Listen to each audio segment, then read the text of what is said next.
तमाम युवाओं को मिले प्रेरणा, फिर संघर्ष करें, यही विश्वास हमारा है, यही विश्वास हमारा है।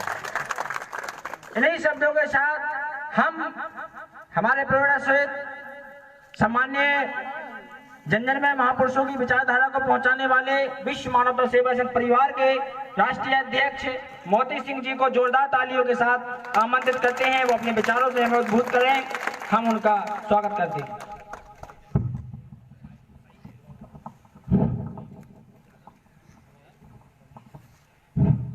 बहुजन समाज में जन्मे सभी संत महापुरुष और गुरुओं के चरणों में कोटि कोटि श्रद्धा के सुमन अर्पित करता हूँ। सिंबल ऑफ नॉलेज, ज्ञान के दाता, गांधी के प्राण दाता और संविधान दाता बाबा साहब के चरणों में कोटि कोटि नमन करता हूँ। साथियों, आज का जो कार्यक्रम है उसके हमारे मंचासीन अतिथि उपाध्यक्ष जी सरेल जी, माननीय सरेल जी, माननीय गौरी शंकर जी कोषाध्यक्ष जी, माननीय रामस्वरूप जी, माननीय चतुर्भुज कुशवाहा जी, माननीय बुदेनखंड प्रभारी मनोज जी, माननीय और आदरणीय हमारे वृद्ध आदरणीय माता दी नमस्कार जी और हमारे युवाओं के स्रोत और सबसे महत्वपूर्ण आदरणीय हमारे डीपी अहरवार जी पूर्व प्रत्याशी, और उनके त्याग और बलिदान के लिए मैं दिल से सैल्यूट करता हूं, क्योंकि उन्होंने कहा कि मैं 30% से 50% तक मैंने समाज के लिए पे बैक किया है। इसके लिए मैं उनके लिए हमेशा सम्मान के लिए, क्योंकि सभी होते हैं लेकिन देने वाला बहुत बड़ा होता है, जो इस समाज के लिए बोलने वाले बहुत होते हैं लेकिन इस समाज के लिए कर गुजरने वाले बहुत कम होते हैं। ऐसी शख्सियत है, मैं उनको भी नमन करता हूं। और हमारे सभी मंचासीन, मैं नाम नहीं ले पाया हूं, हमारे प्रबोध भाई जी हैं, हमारे कामता प्रसाद जी हैं और हमारे बंटी भाई हैं, हमारे सभी और आप सभी लोग हमारे प्राण हैं, हमारी ऊर्जा है, हमारी ताकत है। यदि हम संगठित हैं तो हम बहुत बड़ी ताकत है, और बिखरे हुए हैं तो सिर्फ एक व्यक्ति है। इन्हें संगठित बनिए साथियों। विश्व मानवता सेवा संघ के द्वारा हमारा बनाने का उद्देश्य क्या था, मैं आज आपको बता देना चाहता हूं। आप सोचते हो कितने संगठन चल रहे हैं, एक विश्व मानवता सेवा संघ भी बना दिया। तो हम लोग बैठे हुए थे, 2016 की बात है, उसमें मैं था और एटीओ साहब थे, सालेग्राम सर जी थे और हमारे अधीक्षक साहब थे और जवाहर जी थे। तो हम लोगों का चिंतन रहता था इस समाज के लिए क्या किया जाए। तो हमने एक मंच बनाया, एक मंच विश्व मानवता सेवा संघ। इस मंच के माध्यम से, क्योंकि हम देख रहे थे कि राजनीति के लिए, अपने स्वार्थ के लिए लोग मरे जा रहे थे, संगठन बना रहे, संघ बना रहे, क्यों जातियों को बांट रहे, सिर्फ अपनी महत्वाकांक्षा के लिए, अपने नाम के लिए, अपने आप को ऊपर उठाने के लिए, समाज के वास्तविक दुख दर्द के लिए कोई आगे नहीं आ रहा है, मत दिखावटी काम करते हैं। इसलिए 2016 में विश्व मानवता सेवा संघ का उद्देश्य हमारा था कि हम अपने जो हमारे युवा हैं उनको रोजगार के लिए उनको बताएं, क्योंकि रोजगार तो हम दे नहीं सकते, बता सकते हैं। मैं इंग्लैंड के एक विद्वान की कहावत से बहुत सहमत हूं। उन्होंने कहा था, क्योंकि वहां पर एक एरिया था, उस एरिया में मछली खाई जाती थी, तो उन्होंने कहा मैं मछली नहीं दे सकता, मैं तुम्हें मछली पकड़ने का आइडिया बता सकता हूं, क्योंकि वे समाज भूखा है और मैं कितने लोगों को मछली पकड़ कर खिलाऊंगा। और यदि मैंने मछली पकड़ने की कला बता दी तो हर व्यक्ति मछली पकड़कर अपना पेट भर सकता है। तो मैं चाहता हूं कि आप कला सीखिए, आप भिखारी मत बनिए, आप दाता बनिए। आप डोनर हैं, देने वाले हैं, आप भिखारी नहीं हैं। तो साथियों, इतिहास जानना जरूरी है, क्योंकि इतिहास से जागृति आती है, जागृति से चेतना मिलती है, चेतना से शक्ति आती है और शक्ति से सत्ता मिलती है और सत्ता से हम सब कुछ कर सकते हैं। तो साथियों, सबसे पहले हमें इतिहास जानना होगा और मैं संक्षेप में बताऊंगा, क्योंकि पूर्व वक्ताओं ने इतिहास के बारे में बता दिया है। क्योंकि मैं बताऊंगा कि इस देश में द्रविड़ सभ्यता थी, भाईचारा था, कोई भेदभाव नहीं था। आज से करीब 5000 वर्ष पूर्व आर्यों का आगमन हुआ। आगमन होने के बाद यहाँ पर उन्होंने जाति व्यवस्था, वर्ण व्यवस्था और भेदभाव कर इस देश के मूल्यवादी समाज को टुकड़ों में बांट दिया। इस मूल्यवादी समाज को टुकड़ों में ही नहीं बांट दिया, उन्हें ब्राह्मण, क्षत्रिय, वैश्य और शूद्र और इस देश का जो मूल्यवादी समाज था उसे 6743 जातियों शूद्रों में बांटकर उसे शूद्र और नीच घोषित कर दिया। और शूद्र नीच घोषित करने के बाद एक असमानता और गैर बराबरी की व्यवस्था लागू की, जिसमें एक जाति दूसरे जाति से ऊंची क्रम बता दिया, एक जाति दूसरे जाति से ऊंची थी। उस मानवता को विखंडित कर दिया। इस मानवता में एक ऐसी दरार पैदा कर दी, एक ऐसी असमानता पैदा कर दी, एक ऐसी खाई पैदा कर दी कि वो एक नहीं हो पाया। उसके साथ साथ इन्होंने ऐसे काले कानून बना दिए जिसके अनुसार इस देश का मूल निवासी पढ़ने से, शिक्षा के आवाज से वंचित हुआ, संपत्ति के आवाज से वंचित हुआ, और सब कुछ मनुस्मृति में तो यहाँ तक लिखा था कि यदि कोई सूद पढ़ता है तो उसकी जीभ काट लेना चाहिए, यदि कोई सूद सुनता है तो उसके कानों में शीशा पिलगा कर डाल देना चाहिए, यदि कोई ज्ञान करता है तो हत्या कर देना चाहिए। ऐसे ऐसे काले कानून बनाकर इस देश के मूल निवासी समाज को डाला गया, इस मूल्यवादी समाज को गंदगी में डाला गया, इस मूल्यवादी समाज के हक अधिकार छीने गए। साथियों, जब हक अधिकार छीनने के बाद हमारे समय समय पर महापुरुष आए, रविदास जी ने आंदोलन किया और समाजवाद के लिए कहा, जैसे कि हमारे पूर्व वक्ताओं ने कहा, जब ऐसा चाहूं राज में मिले सभी को अन्न और छोटे बड़े सब रहे, रविदास रहे प्रसन्न। तो हमारे महापुरुष थे, वो मानवता और समानता पक्षधर थे, वो चाहते थे कि सभी को खाने के लिए अन्न मिले, सभी समान रूप से रहे। लेकिन इस देश में सत्ता प्राप्त करने वाले कुछ मनुवादी लोग थे, वो गैर बराबरी की व्यवस्था बनाए रखना चाहते थे। इस देश में वो अपना स्वार्थ सिद्ध करने के लिए वो इस देश में खाई पैदा करना चाहते थे। साथियों, तो हमारे महापुरुषों ने समय पर आगाज किया। तथागत बुद्ध ने कहा, कल्पना की बात नहीं, तथागत बुद्ध को पढ़िए, कंसंट्रेशन सुनो आप तो बोले, तथागत बुद्ध को पढ़िए। तथागत बुद्ध ने कहा, अप दीपो भवा, अपना दीपक स्वयं बनो। कोई तुम्हारा भला करने नहीं आएगा, कोई तुम्हारा उद्धार करने नहीं आएगा, कोई तुम्हें जब सोचोगे कि मैं ये पूजा करूंगा, अर्चना करूंगा, मैं IAS IPS बन जाऊं, तो तुम कभी नहीं बन सकते। तुम्हें अपना दीपक स्वयं बनना पड़ेगा। अप दीपो भवा। तो तथागत बुद्ध ने कहा, अप दीपो भवा।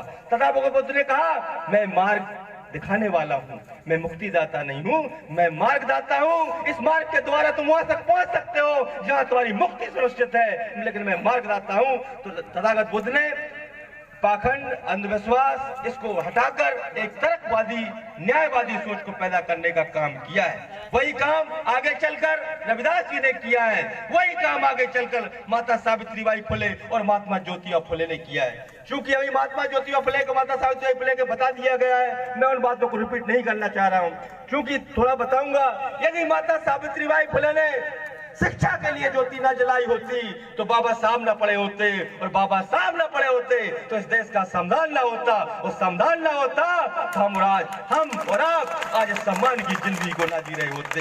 हमारे माता सावित्रीबाई फुले ने किया, बाबा साहब ने संघर्ष किया, तो बाबा साहब के संघर्ष के बारे में आप लोगों को बता दिया, क्योंकि मैं संक्षेप में बोलता जा रहा हूँ। बाबा साहब जब पढ़ने के लिए जाते थे तो उनके स्कूल में दाखिला नहीं हुआ, स्कूल में दाखिला नहीं हुआ, कहा गया कि तुम नीच और शूद्र हो, तुम्हें नहीं पढ़ाएंगे। तो उनके पिता रामाजी सूबेदार थे, उन्होंने अंग्रेजों से कहा कि मैं अपने बच्चों को पढ़ाना चाहता हूँ और मेरे बच्चे का दाखिला होना चाहिए। तो अंग्रेज अफसर ने कहा, हे पंडित जी, और ये हमारा सूबेदार का लड़का है, इसका तुम्हें दाखिला करना पड़ेगा। बाबा साहब का दाखिला हुआ, एडमिशन हुआ। एडमिशन होने के बाद उन पर शर्तें रखी गई कि बाबा साहब, ये लड़का जब भी आएगा ये अपनी टाट फट्टी अपने साथ लाएगा। दूसरी शर्त रखी गई कि वो दरवाजे के बाहर बैठेगा। तीसरी शर्त रखी गई कि जो नल और खड़े लगे हुए हैं इनसे पानी नहीं छुएगा, यदि कोई जावस ऊपर से पानी डाल देता है तो ठीक है, अन्यथा दिन भर प्यासा रहेगा। तीसरी शर्त रखी गई, चौथी शर्त कि जब ये गलती करेगा तो इसको हाथ से नहीं छुआ जाएगा, क्योंकि हाथ से छुएंगे तो हम शूद्र हो जाएंगे, नीच हो जाएंगे। इसको लाठी से इसलिए छुएंगे तो इस लाठी से हमने उसको छू लिया और इसी से दूसरे बच्चे को छू लिया तो वो भी नीच हो जाएगा। इसलिए जब ये गलती करेगा तो डेला या पत्थर उठा के मार दिए करेंगे। तो बाबा साहब ने अपनी जीवनी में लिखा है कि मुझे पढ़ाई के दौरान दिन भर प्यासा रहना पड़ता था, मैं डेलों की मार खा के पढ़ा हूँ। जब बाबा साहब इन तमाम परिस्थितियों के बाद इंग्लैंड और अमेरिका से PhD, LLD और 32 डिग्रियां प्राप्त करके इस संसार के विश्व विद्वान बनकर, सिंबल ऑफ नॉलेज बनकर इस देश में आए, तब भी एक चपरासी उन्हें फाइलें फेंक कर देता था। वो चपरासी कहता था, ज्ञान से, पद से तुम कितने ही बड़े हो जाओ लेकिन जाति से नहीं बढ़ सकते हो, पदे कितने बढ़ जाओ लेकिन जाति नहीं बढ़ोगे, बाबा साहब से कहता था।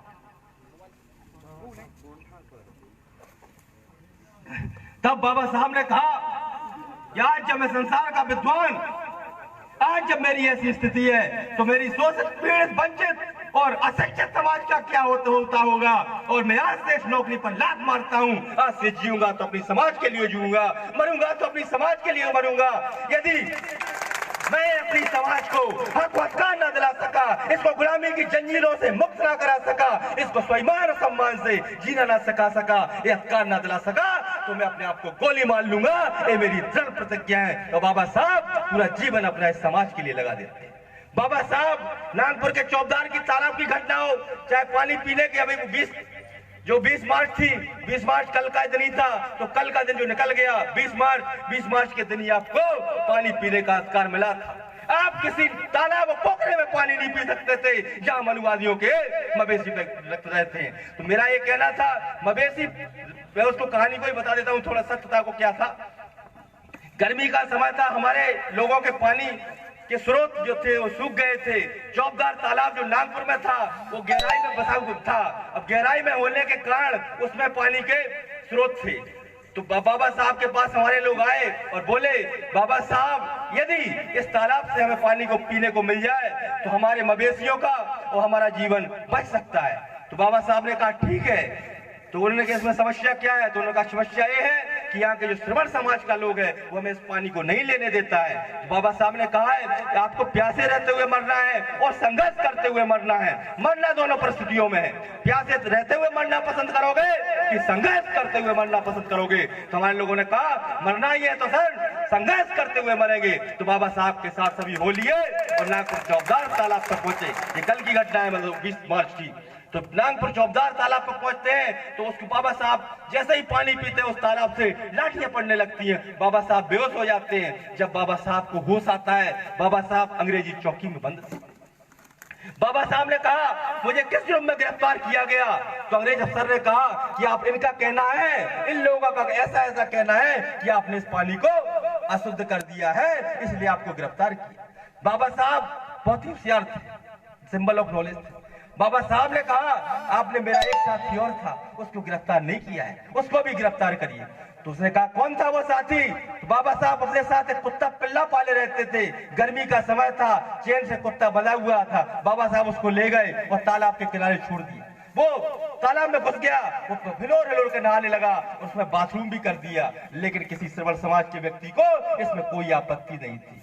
अंग्रेज अफसर की आंखों में आंसू आ गए क्योंकि वो बाबा साहब की जो कहना चाहते थे वो समझ गए। बाबा साहब ये कहना चाहते थे कि ये जानवर पानी में मलमूत्र कर सकता है, उसमें लोर के नहा सकता है, उसको पी सकता है, लेकिन हम मानव होकर भी उसको नहीं पी सकते। ये वो बात बाबा साहब ने बड़े तर्कसंगत तरीके से उस समय रखने का प्रयास किया, जो हुआ भी। 1900 बाबा साहब के तक प्रयास से आपको पता होगा 1927 में साइमन कमीशन आया था। साइमन कमीशन का मुख्य उद्देश्य था कि जो बाबा साहब जो अभी साइमन कमीशन किताब में बताते हैं पूरा गलत बताते हैं, मैं वो कह रहा हूँ। साइमन कमीशन बाबा साहब कहते थे इस देश में कुछ जातियों की व्यवस्था पशुओं से भी बदतर है। अंग्रेजों के सामने समय समय पर इस पर आवाज उठाई, तो आवाज उठाने के बाद अंग्रेज साइमन के नेतृत्व में 1927 में साइमन कमीशन बना था साथियों। जब साइमन कमीशन आया तो सभी मनुवादियों ने विरोध किया, साइमन गो बैक। विरोध करने के बाद लेकिन फिर भी साइमन आया और बाबा साहब के कहे अनुसार समाजों का निरीक्षण किया। जिस समाज ने अपना दुख दर्द बाबा साहब के कहे अनुसार बता दिया वो एससी में कहलाए, और जो जंगल में पलायन हो गए थे वो एसटी में कहलाए, और जो मनुवादियों के गुमराह में आकर कि तुम बाबा साहब के साथ जाकर शूद्र नीच हो जाए गए, क्योंकि वो तो शूद्र नीच है, जाति से शूद्र नीच है। यदि बाबा साहब के साथ तुम जाते हो तो तुम भी शूद्र नीच हो जाओगे। इस प्रकार से इस पिछले जो दशक में हमारे शूद्र लोग ही, मैं तो कुर्मी क्षत्रिय है, हम तो कुशवाहा क्षत्रिय है, कुछ की संतान है, हम तो यदुवंशी है। इस प्रकार से हमारे लोगों को गुमराह किया और हमारा एक बहुत बड़ा हिस्सा उससे कट गया, वंचित हो गया लाभ प्राप्त करने से, और उसे लाभ नहीं मिल सका। तो 1927 का साइमन कमीशन जब SC ST OBC का जो निर्धारण हुआ, आपसे कोई पूछे कब निर्धारण हुआ SC ST OBC का, तो आप बोल देना कि 1927 में जब साइमन कमीशन आया था तब SC ST OBC का निर्धारण हुआ। बाद में बाबा साहब ने उसको संविधान में जोड़ा मात्र। तो इसके बाद बाबा साहब जानते थे कि पिछड़ा वर्ग इस देश का मूल निवासी है, हमारा खून है, हमारा भाई है सगा, और इस देश का सबसे बड़ा संख्या है इसकी, इसको भी अधिकार मिलना चाहिए, पिछड़े वर्ग को अधिकार मिलना ही चाहिए। लेकिन बाबा साहब के हाथ में संविधान था तो बाबा साहब ने SC ST को अनुच्छेद 341 में दिया है, लेकिन OBC को 340 पढ़िए उसके पहले देने का काम बाबा साहब ने किया है। बाबा साहब ने अनुच्छेद 340 में लिखा है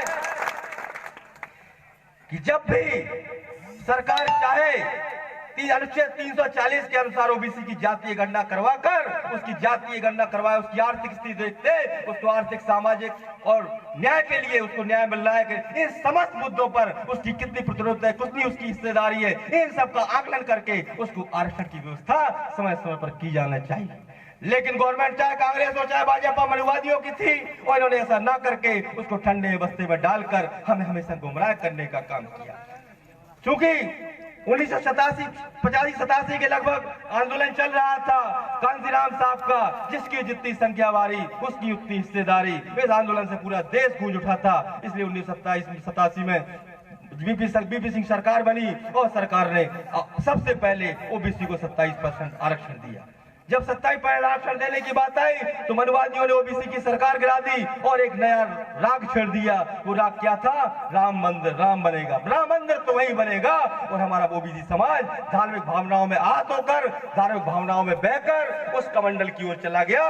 उस मंडल कमीशन का जो उद्देश्य था उसको छोड़कर कमंडल मतलब धर्म में बह गया और बह जाने के कारण उसको उस समाज नहीं मिल पाए, नहीं तो इसी समाज मिल जाते। मध्य प्रदेश में ओबीसी को 14% आरक्षण है, संख्या 52 से 55% है, लेकिन सबसे ज्यादा मनुवाद का ढंढोरा पीटने वाला है तो वो ओबीसी वर्ग है। इतना निकालने का प्रयास कर रहे हैं, वो भी ओबीसी वर्ग है। क्योंकि ओबीसी वर्ग यदि चाहे तो अकेला इस देश की तख्त ताज पलटने की ताकत रखता है और उसकी कोई औकात नहीं है किसी की, क्योंकि उसकी 52 से 55% आबादी अकेले की है। उसे किसी की जरूरत नहीं है, सिर्फ अकेला ओबीसी सब कुछ कर सकता है। लेकिन मैं जानता हूं कि ओबीसी कुछ नहीं कर सकता, क्योंकि बिखरा हुआ समाज, मनुवाद की व्यवस्था में जकड़ा हुआ सबसे बड़ा समाज है। और क्योंकि मैं तो यही मानता हूं कि हमारे ऊपर जितना श्रवण अत्याचार नहीं करते उतना ओबीसी अत्याचार करता है। क्यों करता है? क्योंकि वो हमारा भाई है भोला भाला, लेकिन वो नहीं जानता है उसको मनुवादियों ने इतनी जाति अकड़, इतनी जाति है, इतनी जाति चीजें भर दी है कि वो अपने आप को बहुत बड़ा नकली क्षत्रिय कुर्मी समझने लगा है। वो हमें लठ मारता है। अभी हमारी शादी किसी गांव में, चाहे कुड़िया किसी गांव में निकले तो सब यहाँ लठ यादव मारते हैं, लोधी मारते कि नहीं मारते? बताओ। पंडित ठाकुर से यहाँ जय मारते, नहीं मार, क्योंकि इनकी सोच इतनी खराब हो गई है। तो सोच को बदलने के लिए, क्योंकि ओबीसी हमारा भाई है, एससी हमारा भाई है, एसटी हमारा भाई है, और हम तो सामान्य वर्ग को भी अपना भाई मानते हैं, क्योंकि वो समानता की बात तो करे, क्योंकि संविधान में उसके साथ भी कोई अन्याय हमारे महापुरुषों ने नहीं किया है। उसे भी समता और समानता की बात रखने की ताकत दी है। इसलिए हमारा सामान्य वर्ग भी हमारा बड़ा भाई है, लेकिन वो मानवता के दायरे में आ जाए और वो अपना खाना सीख ले, हमारा हक को शोषण करना छोड़ दे, तो वो भी हमारा भाई है। यदि वो बेईमानी करता है तो दुख तो होता ही है। जब अकेला 15% और 85% खा रहा है, वो हम लोगों को कुत्ते की तरफ टुकड़े फेंक कर लड़ा रहा है, तो दुख तो होना स्वाभाविक है। आज पूरे देश में निजीकरण करके हमारा आरक्षण खत्म करने का काम किया जा रहा है। साथियों, इस प्रकार की व्यवस्था करने का काम पूरा ओबीसी समाज कर रहा है। साथियों, तो बाबा साहब की मुझे एक घटना याद आ गई। बाबा साहब जब बहुत बीमार हो गए, बाबा साहब के पैर सूज जाते थे, तो बाबा साहब उनको बांध दिया करते थे, ऊपर वो लेटे पड़ते थे। जब बाबा साहब एक बार लेट के पढ़ रहे थे, शाम के 8 बजे थे, उनका निजी सचिव था, एक निजी को कहते हैं सेक्रेटरी, निजी सचिव था नानक चंद्र तू उनका निजी सचिव था। बाबा साहब को 8 बजे खाना लाता है, तो बाबा साहब से कहता है खाना खा लीजिए साहब। तो बाबा साहब कहते हैं नानक चंद खाना टेबल पर रख दो, मैं अभी खा लेता हूँ। और नानक चंद्र तू को अपने बच्चों को देखने जाना था, तो बोला मैं अपने बच्चों को देखने जा रहा हूँ, तो बाबा साहब मैं सोए 8 बजे वापस आ जाऊंगा। बाबा साहब ने कहा ठीक है नानक चंद चले जाओ। नानक चंद चला जाता है खाना रखकर। बाबा साहब उसी अवस्था में रात भर लिखते रहते हैं। जब नानक चंद आता है, बाबा साहब को लगता है कि नानक चंद गया नहीं है, तो बाबा साहब पूछते हैं नानक चंद तुम अभी तक गए नहीं हो?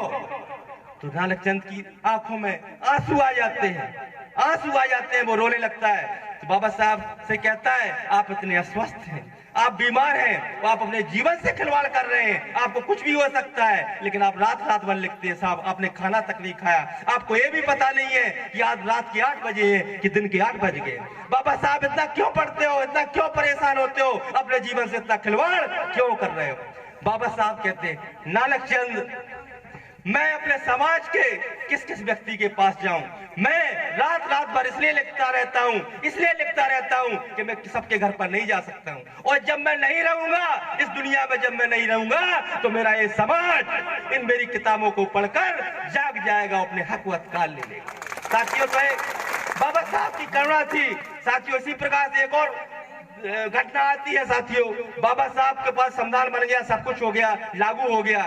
लागू होने के बाद अंग्रेजों की एक कमेटी आई, वो नेहरू जी के पास 10 बजे रात के गई। नेहरू जी सो रहे थे। 12 बजे गांधी जी के पास गई, गांधी जी सो रहे थे।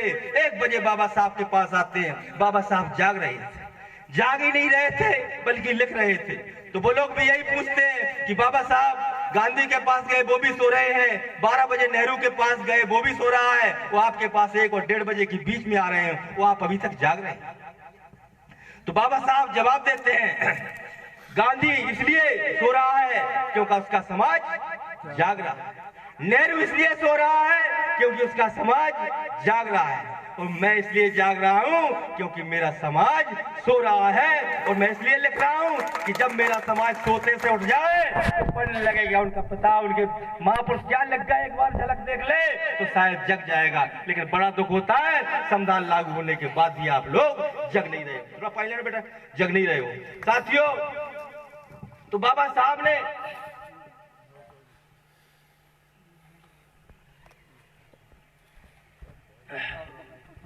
जब बाबा साहब ने संविधान बनाने का मौका मिला तो अभी हमारे साथी अनुच्छेद गिना रहे थे। बहुत अच्छी बात है, पढ़े लिखे मनोज बोध जी ने गिनाया थे। आरक्षण के बारे में गिनाया, मौलिक अधिकारों के बारे में, नीति निर्देश तत्वों के बारे में। बड़ी खुशी होती है कि ऐसे लड़के हमारे पढ़ रहे हैं, पूरा ज्ञान कर रहे हैं संविधान के बारे में। तो संविधान को बाबा साहब ने जब बनाया था तो देखो भैया, पहले राजा का लड़का राजा बनता था। अपने बाप दादाओं से पूछ लेना, राजा का लड़का राजा बनेगा, बड़ा लड़का होगा, चाहे वो कानो पैदा हुए तो राजा होने हुए, और लूलो हुए तो राजा होने, लंगड़ा हुए तो राजा होने हुए राजा है। बाबा ये सिस्टम था भाई, परंपरा थी ये। तो बाबा साहब ने कहा था, आज से मुझे लोकतंत्र बनाऊंगा, और एक लोकतंत्र बना दिया। आज से कोई भी राजा रानी के पेट से उत्पन्न नहीं होगा। आज से वो राजा बनेगा जिसके मत पेटी में ज्यादा मत निकलेंगे। आज से मैं देश की रानियों की नसबंदी कर देता हूं। लेकिन आप नसबंदी कहां होने दे रहे? आप तो शराब के पाउच में गया, कैसे वो नसबंदी होगी साहब? तो बात यह है, बाबा साहब ने संविधान बना दिया। वो कहे मेरे बहुजन समाज के लोगों, जाओ और जाकर अपनी दीवारों पर लिख लो, जिस दिन तुम में जागृति और चेतना आ गई, तुम इस देश के शासक हो जाओगे, हुक्मरान हो जाओगे। और एक बात और बहुत बड़ी कही, लेकिन आप उसको अमल कर लोगे तो शासक बन जाओगे। वो मैं कह रहा हूं। बाबा साहब ने कहा था कि वोट की इज्जत उसी प्रकार से करना जिस प्रकार से अपनी बहन बेटियों की इज्जत और सम्मान करते हो। यदि आपने अपनी बहन बेटियों के इज्जत और सम्मान जैसा वोट को इज्जत और सम्मान, क्योंकि बेटी भी एक लायक वर्ग को सौंपी जाती है कि नहीं सौंपी जाती? उसकी शादी की जाती है बाकायदे की। किसी हेरा गेरा को तो नहीं दे दोगे, पैसों में तो नहीं दे सकते ना। उसी प्रकार वोट भी एक लायक, एक ईमानदार, एक तुम्हारी आने वाली पीढ़ियों के भविष्य को सुधारने वाले व्यक्ति को दोगे, तभी तुम शासक बन सकते हो, तभी उनका लाभ प्राप्त हो सकता है। साथियों, तो बहुत सी घटनाएं हैं। क्योंकि मैं एक और बताऊं, विश्व मानवता सेवा संघ के द्वारा हमने एक बताया था, और हमारा एक योजना है, प्लान है, वो सफल होगी। देखो प्लान क्या है, आप लोग ध्यान से सुनिए। हमने जो कार्यक्रम करने के बाद एक तो कहा है जागरूक हो जाओ आप लोग। तो वोटों के आधार पर आप शासक बन जाओ, सरपंच, जनपद, जिला पंचायत, और सब कुछ आप कब्जा कर सकते हैं। SC ST OBC यदि एक हो जाए, बन सकता है कि नहीं बन सकता? एक तो हो गया शासक बनने का। दूसरा हम कह रहे हैं कि हमारा समाज बेरोजगार है। बेरोजगार है कि नहीं? आज दिल्ली में आज सबसे ज्यादा देख लो तो SC में देखेंगे अपने लोग दिखते, हरियाणा में देखो तो मजदूरी करते, कारीगरी करते, ठेकेदारी देखते, अपने लोग दिखते। रेलवे देखे जाओ तो अपने लोग दिखते। रेलवे का निजीकरण करके जहां 100 रुपए लगते थे किराए के, वहां 500-600 लगने लगे। फिर भी आप जय जय मोदी कर रहे। जहां गैस सिलेंडर 350-400 का आता था, मैं भरवा के आया कल, भैया 900 का आने लगा। आपके तो को भी आओ तो पता नहीं है, तो आओ लोग नहीं आओ लोगों। तो आशा ये है कि गरीबों का शोषण किया जा रहा है। हिटलर एक पूरी हिटलर की कहानी चल रही है। हिटलर को क्या किया? हिटलर ने एक मुर्गा लिया। क्या किया? हिटलर एक मुर्गे को लेता है और मुर्गे के पूरे पंख निकाल देता है, पूरे पंख निकाल देता है। निकालने के बाद उसको छोड़ता है, उसको कुछ दाने डाल देता है, मुर्गा उसके पीछे पीले चला जाता है। बहुत बात गंभीर से समझना, गंभीरता से।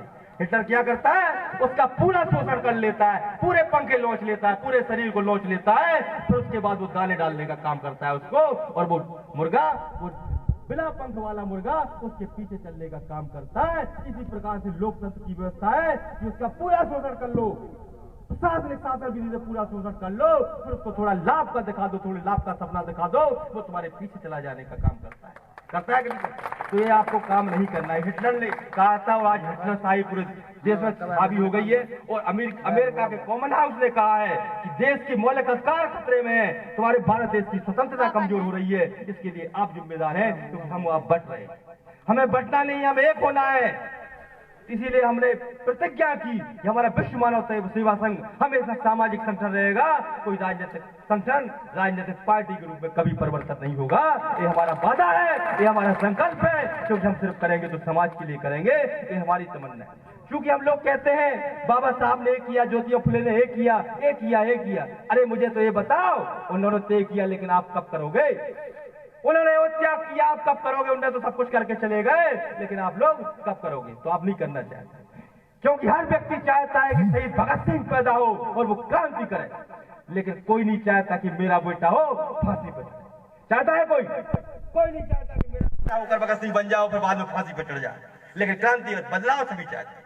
तो हर व्यक्ति को अपने पैदा करने वाले बच्चों को भगत सिंह की शिक्षा देना पड़ेगी, जब वो क्रांतिकारी बनकर इस देश की समता, स्वतंत्रता, बंधुत्ता और भाईचारा के लिए लड़ सकता है।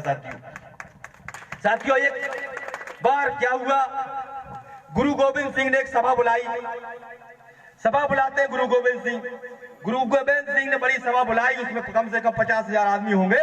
उन्होंने कहा, गुरु गोविंद सिंह ने प्रस्ताव रखा, उन्होंने कहा मैं समाज को सुधारने के लिए मुझे सिर्फ 5 व्यक्तियों की जरूरत है, 5 ईमानदार व्यक्तियों की जरूरत है जो अपने प्राण निछावर कर सके समाज के लिए। तो एक आदमी का हाथ उठता है, वो बोलता है, गुरुजी यदि मेरे मरने से, मेरे प्राण निछावर होने से यदि समाज का भला हो सकता है तो मैं अपने प्राण देने के लिए तैयार हूं। गुरु गोविंद सिंह उसको ले जाते हैं पंडाल में, आज चीखने की आवाज आती है, खून भी निकलता है, भरी हुई सभा में दहशत का माहौल बन जाता है। गुरु गोविंद सिंह बाहर निकलते हैं और कहते हैं कि एक ने अपनी प्राण निछावर कर दिए, अब मुझे 4 बलि और चाहिए। क्या कोई 4 बलि दे सकता है? दूसरा हाथ उठता है कि गुरुजी यदि समाज की भलाई होती है तो हम भी अपना गला कटा सकते हैं, वो भी जाता है। तीसरा जाता है, चौथा जाता है, इसी प्रकार से 5वां जाता है और गुरु गोविंद सिंह क्रमशः वही प्रक्रिया करते हैं। लेकिन वास्तव में फिर बाद में गुरु गोविंद सिंह ने किसी को मारा नहीं था, वो खून तो एक रंग के रूप में निकाल रहे थे, ताकि ऐसी सिचुएशन बन सके कि किसी सबको लगे कि वहां पर कुर्बानी दी जा रही है, वहां पर मारा ही जा रहा है। तो ऐसा लगे, सबको ऐसा लग रहा है, इसलिए वही जाएगा जिसको वास्तव में अपने प्राणों से प्रेम नहीं होगा। तब गुरु गोविंद सिंह उन 5 को बाहर लेकर आए और बोले जी अपने लिए मर चुके हैं। किसके लिए मर गए? ये अपने लिए मर चुके हैं, और अब ये जिएंगे तो समाज के लिए जिएंगे, और मैं इनको 5 प्यादे बनाता हूँ। तो वो कहलाए क्या? गुरु गोविंद सिंह के 5 प्यादे, और उन्होंने पूरे देश में बदल दिया। तो मेरा कहने का आशय था, वो आप समझे होंगे, ना समझे होंगे तो मैं फिर समझा देता हूँ। गुरु गोविंद सिंह का कहने का आशय था, इस प्रक्रिया का करने का आशय था कि जिस समाज में त्याग करने वाले, कुर्बान करने वाले और बलिदान देने वाले व्यक्ति नहीं होते, वो समाज कभी सम्मान की जिंदगी नहीं जी सकता। तो साथियों, समाज को यदि अच्छा बनाना है तो त्याग करना सीखिए, बलिदान करना सीखिए और समर्पण करना सीखिए। इस समाज को आगे बढ़ाने के लिए काम सीखिए। अभी देख लो, कौन आरक्षित सीट हो जाए, सरपंच की, जनपद की, जिला पंचायत की, एक सीट हो जाए, 10-10, 50-50 वाले लड़ेंगे, बंसका लड़ेंगे, कोरी लड़ेंगे। और वो मुझे मतलब नहीं है कि कोरी लड़ रहा है, कि बंसका लड़ रहा है, केरवा लड़ रहा है, हमारे भाई लड़ रहे हैं, कोई जीतेगा, इसमें दुख नहीं है। लेकिन मुझे बहुत बड़ा दुख है। क्यों दुख है? क्योंकि वो जीतेगा जो उन मनुवादियों का गुलाम होगा, और उस गुलाम की हमें कोई जरूरत नहीं है। क्योंकि मैं इसके बारे में भी बता देना चाहता हूं, शायद आप तो लोग जानते हो मैं क्यों कहता हूं। क्योंकि 1932 में जब बाबा साहब 1931 में गुलबेग सम्मेलन में गए थे, बाबा साहब 2 वोट का लाए थे।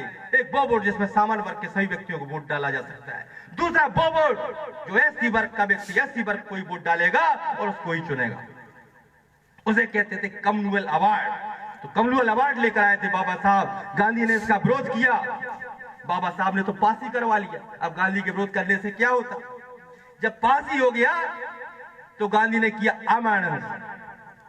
अमानसन किया, तो क्या हुआ? मारकाट हुई। गांधी अंबेडकर के जिद के कारण गांधी ने अमानसन किया है। वो हमारे गांधी मर रहे हैं इन दलितों के कारण, तो हमारे दलितों की बस्तियां फूक दी। मारकाट की गई। जब बाबा साहब ने देखा कि मैं जिनके लिए लड़ रहा हूं, यदि वो समाज ही नहीं रहेगी तो मैं किसके लिए लड़ूंगा। तो बाबा साहब को 1932 में उस पूना पैक्ट, उस काले दिन पर हस्ताक्षर करने पड़े साथियों। उसे कहते हैं पूना पैक्ट, वो हमारे लिए है काला दिन। पूना पैक्ट होने के बाद बाबा साहब ने कहा था, मैं विधानसभा और लोकसभा निर्वाचन के हर क्षेत्र में, चाहे वो सरपंची से लेके राष्ट्रपति प्रधानमंत्री तक क्यों ना हो, मैं अपनी समाज से कुछ ऐसे शेर भेजना चाहता था जो विधानसभा और लोकसभा में दहाड़कर अपने समाज के हक अधिकार की बात करेंगे, अपने समाज के हक अधिकार के लिए लड़ेंगे। लेकिन अफसोस, अब वो शेर नहीं जाएंगे, अब वो कुत्ते जाएंगे पालतू, जिनके मुंह पे पट्टा बना हुआ होगा, काटने की तो औकात क्या है, भौंक भी नहीं पाएंगे। और आज यही हो रहा है कि नहीं? जब ये SC/ST एक्ट पर आपकी आंच आई थी, कोई नेता, कोई सांसद दिखा था आपको? आप लोग भाग रहे थे, लड़ रहे थे, रेल पर लड़ रहे थे, मरने के लिए तैयार थे। और मेरे 16 नौजवान भाई उसमें शहीद भी हुए थे कि नहीं? ग्वालियर में ही मरे, सब जगह मरे। तो मरने के बाद लेकिन शहीद हुए उस एक्ट के लिए। तो बाबा साहब ने सब कुछ अधिकार दिए, हक अधिकार दिए, लेकिन ये जो चुन के जाते हैं, ये दोगला गुलाम होते हैं। ये विधायक तो आज तुम्हारा सांसद है खट्टे के भाई, ये तो SC का है, तो SC का नहीं है, अनुसूचित जाति से आता है। खट्टे को चवारो कुमारे मुझसे क्या मतलब, लेकिन कभी उसने अनुसूचित जाति की भलाई के लिए काम किया हो, इस देश के मूल्यवादी समाज के लिए भलाई को काम किया हो, कभी निजीकरण का विरोध करके दिखाया हो, कभी नहीं करेगा, क्योंकि वो ऐसा गुलाम है। वो तीतर गुलाम की कहानी जरूर सुनाऊंगा यार मैं आपको। क्या है भाई, एक बार शिकारी एक बच्चे को पकड़ा तीतर के, उसको काजू बादाम खिला के मजबूत बड़ा अच्छा बना लिया, अच्छा बोलता था। जब वो अच्छा बोलता था तो कई को करता था, तो उसको जंगल ले गया और जंगल में उसको जाल के पास बांध दिया। और वो कह रहा है क्रिक काका कर रहा। तो जंगल के सारे तीतर ये समझकर कि हमारा समाज का तीतर संकट में है, और चलो भाई उसकी जान बचाएं। और सभी जंगल के लोग समेट कर जाते हैं और उस जाल में फंस जाते हैं। शिकारी सबको लाता है, जो जंगल के फंसे हुए तीतर थे उनको मार काट कर उनका मांस निकालता है, और जो उसका पालतू तीतर था उसको बाकायदा अच्छे से निकालकर वो पिंजरे में रख देता है, काजू बादाम द्वारा डाल देता है। प्रतिदिन यही काम।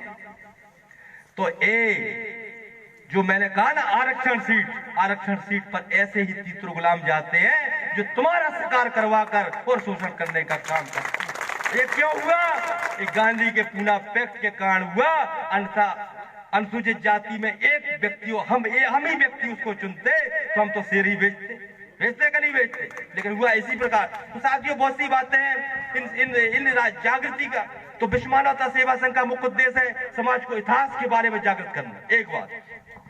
दूसरा बात मैंने बताया था कि आपको लोन फाइनेंस करवाना। अब हमने बताया कि जो SC/ST OBC के लोग हैं उनके लिए हम जून माह में एक सेमिनार रख रहे हैं। जून माह में सेमिनार रखकर वो अच्छे जो व्यवसाय का प्रशिक्षण देने वाले हैं उनको हम बुलाएंगे। आपको जो रोजगार करना चाहता है, आप मुर्गी फार्म खोलना चाहते हैं, सब कुछ, आप डेयरी खोलना चाहते हैं, भैंस पालना चाहते हैं, आप टेंट लगाना चाहते हैं, आप किराना दुकान खोलना चाहते हैं, आप ट्रैक्टर लेकर उसका बिजनेस करना चाहते हैं, आप टैक्सी चलाना चाहते हैं, ऐसे कई बिजनेस हो, कई कुटीर उद्योग है। तो उसके लिए हमारा क्या होता है, ये बैंक के अदानी और अंबानी को अरबों और खरबों रुपए दे रही है। आपको यदि 2 लाख देती है तो 3 साल चक्कर लगवा लेती है, 1 लाख खर्च करवा देती है, फिर 2 लाख तो उसका देना है तो नहीं लेते। तो हमारा ये कहना है कि योजनाओं की जानकारी भी हम देंगे, और हमारा प्रयास होगा कलेक्टर से लेकर बैंकों तक कि हम लड़कर उनको सही उनका लोन फाइनेंस करवाएं, उन बच्चों को दिलाने का काम करें ताकि वो रोजगार रूप से मजबूत हो सके। ये हमारा प्लान है। दूसरा प्लान क्या है, हम चाहते हर गांव में हमारी कोचिंग सेंटर हो। अरे भैया, हम ऐसे धंधा सेठ छोड़िए, कोई भी सेंटर कोचिंग कह सकता है, खुलवा ही नहीं सकता। हम तो जानते हैं, हमने खुलवा के देख ली, हकीकत है। कहाँ तक खुलवा, 10,000 कमाते हो, 20,000 कमाते हो, एक गांव चला लोगे, 2 गांव पूरे देश में कहाँ तक खुलवा लोगे? अंबानी नहीं खुलवा पाएगा। तो बात ये है कि कह दिया हमने, अब खुलेगी कैसे? देखो, एक गांव में यदि हमारे 4 एम्प्लॉय हैं, मतलब कर्मचारी, और 10 लोग आर्थिक रूप से संपन्न, यदि वो 200-200 रुपए 500-500 रुपए अपनी हैसियत से देखना दे दे, तो उस पूरे गांव के SC ST OBC के बच्चे पढ़ाने के लिए एक अच्छा ट्यूटर उस गांव में दे सकते हैं, ताकि वो पढ़ा। हमें तो चाहिए नहीं तुम्हारा पैसा, उसको दो, वो तुम्हें पढ़ाएगा। हम तो सिर्फ आपको कला बता रहे हैं, पढ़ाएगा, आपके बच्चे पढ़ेंगे। भले ही IAS IPS ना बन पाए, कलेक्टर बन जाएंगे, चपरासी बन जाए, कोई बिजनेस में चले जाएंगे, तो उनकी योग्यता तो बनेगी नहीं बनेगी। तो ये हमारा विश्व मानवता सेवा संघ का ये दूसरा प्रयास है। और तीसरा प्रयास क्या रहा? चौथा प्रयास SC ST OBC पर हो रहे दमन अत्याचार के विरुद्ध में एकजुट होकर आवाज बुलंद करना। आप लोग भी बहुत कर रहे हो, ऐसा नहीं, तो आवाज बुलंद करना। तो आवाज बुलंद करने से क्या होता है, जब जैसे मैं जाऊं SP साहब के पास, उनकी तुम्हारा बखारत काम है, झूठ बोल रहे हो यार वकील साहब, वो ऐसा तो नहीं हुआ, ऐसा नहीं होता। और यदि मैं 1000 व्यक्ति के साथ जाऊं, कानून का मुझे ज्ञान है, और मेरे पास 1000 व्यक्ति साथ में है, तो उस बात को देते हैं कि कानून तो जो जानता है, और 1000 आदमी भी इसके साथ है, ये यहाँ से लेकर वहां तक चला जाएगा। वो 5000 है तो बात ये अलग है, वो 50000 है, ये भोपाल को हिला देगा।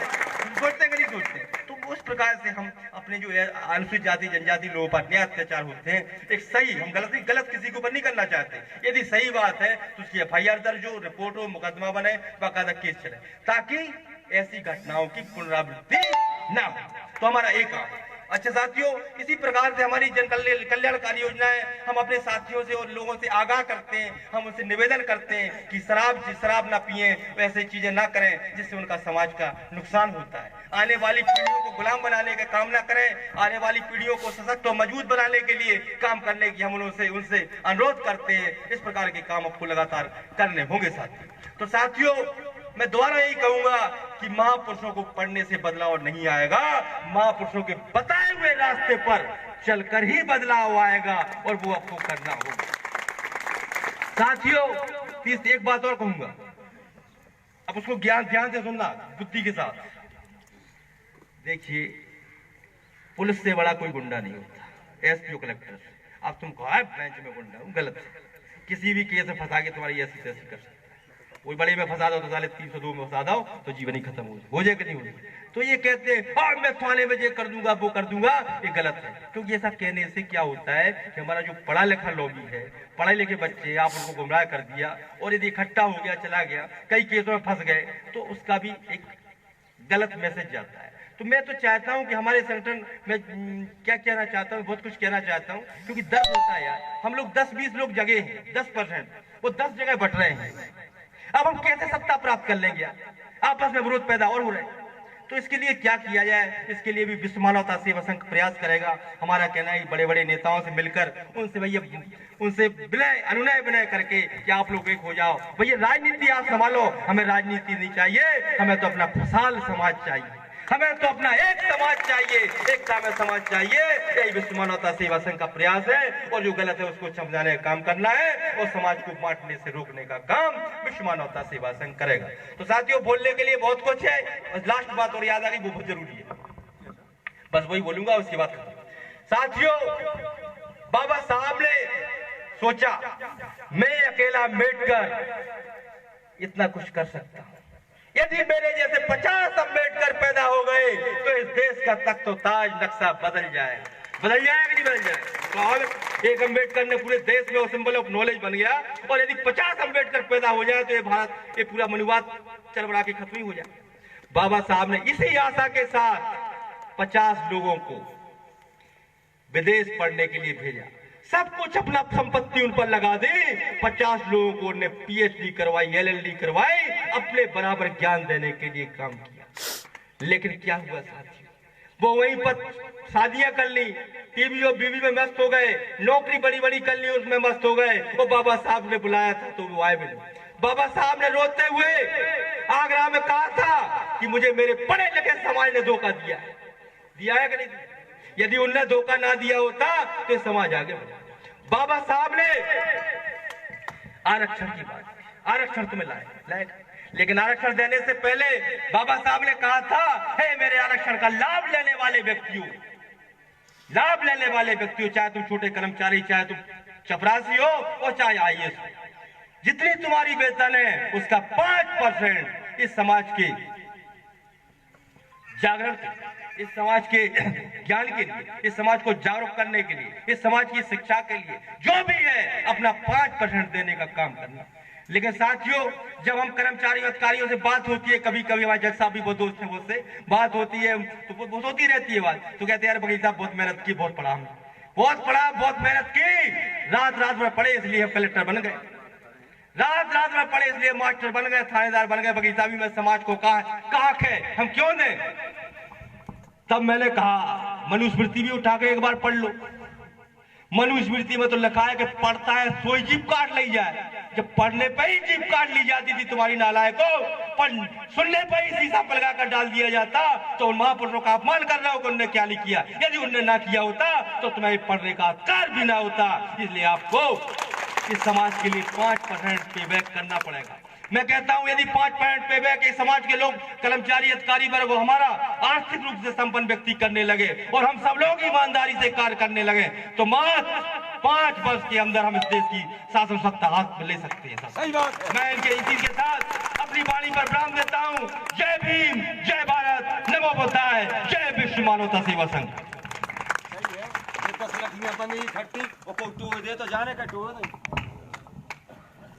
सभी लोग आदरणीय